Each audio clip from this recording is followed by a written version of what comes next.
Celui-là est quand même assez connu, mais faut au moins que je le présente un jour. Il s'agit de High School of the Dead. Voici le résumé. Le monde est plongé dans le chaos total. Une étrange maladie mortelle semble toucher les habitants du monde entier et ramène les morts à la vie. Devenant un véritable fléau, un groupe de jeunes lycéens se regroupe dans une école afin de trouver une solution pour survivre dans cet univers apocalyptique. L'histoire tournera donc autour d'un étudiant nommé Takashi Komuro qui est l'un des lycéens à avoir survécu à la première attaque. L'anime a pour genre action, drame, ecchi, horreur, épouvante, surnaturel, thriller et pour thème gore, zombie.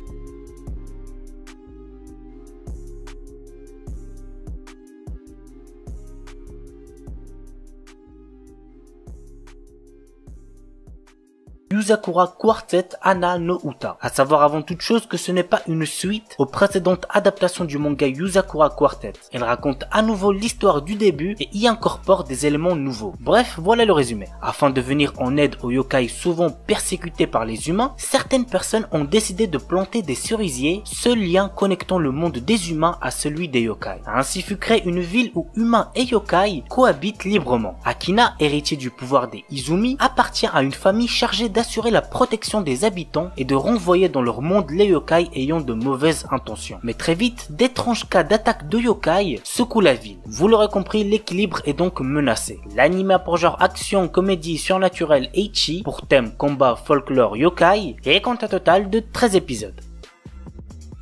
Itanaka-Matashi. Dans un monde dans lequel l'humanité est méprisée et ploie sous le joug des autres races, Light, notre héros, rejoint une guilde dans l'espoir de restaurer sa gloire d'antan. Malheureusement, trahi et laissé pour mort dans un donjon peuplé de créatures les plus redoutées du royaume, il se découvre alors un pouvoir insoupçonné, la faculté d'invoquer de manière illimitée des alliés d'une puissance inouïe. Aux côtés de Mei, une guerrière au niveau 9999, Light jure de se venger de ses anciens compagnons.